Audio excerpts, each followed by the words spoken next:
सच का साथ SS news मध्ये आपले स्वागत आहे। आज आपण पोगरी येथे एक 9वी वर्गातला मुलगा हरवला आहे। 9 तारखेपासून त्यांच्या आई वडिलांची दुरावस्था आपण बघू शकता की 9वी वर्गात शिकणारा मुलगा 9 तारखेपासून लापता आहे, भेटत नाही, हरवला आहे। परंतु पोलीस प्रशासन त्याची दखल घेत नाही, नोंद करून घेत नाही, तपास करत नाही। अशी व्यथा या आई वडिलांची आहे। काय सांगाल, मुलाचं नाव काय आहे? सत्यम अंबादास कबाडे। केव्हापासून नाही? तो शनिवारी गेले 9 वाजता। शनिवारी 9-11 वाजता गेले। 9 तारीख। कुठे गेला होता तो? पैसे काय आल्यात म्हणाचं, फोनचे शाळेचे पैसे आल्यात म्हण, आजीजवळ 500 घेऊन गेलो। 500 घेऊन गेला तर आतापर्यंत त्याचा फोन बी बंद झाले। मोबाईल आहे त्याच्याकडे? हा, मोबाईल आहे मोठा।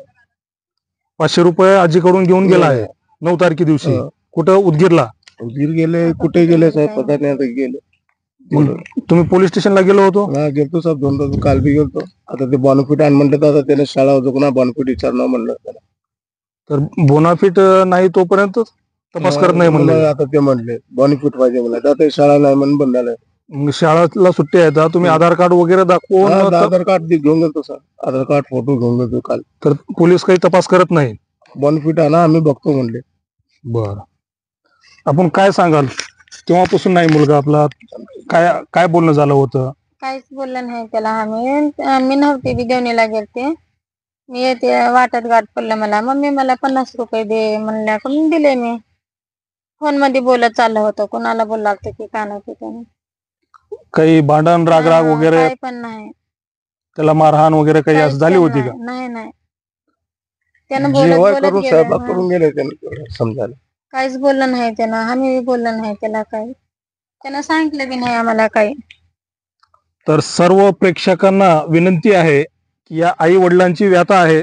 तो मुलगा आपल्याला मागे बॅकग्राऊंडला त्या मुलाची फोटोही दाखवू व खाली नंबर असेल, या नंबरवर कुठे जरी हा मुलगा दिसला तरी या नंबरवर आपण संपर्क करावा, फोन करावा।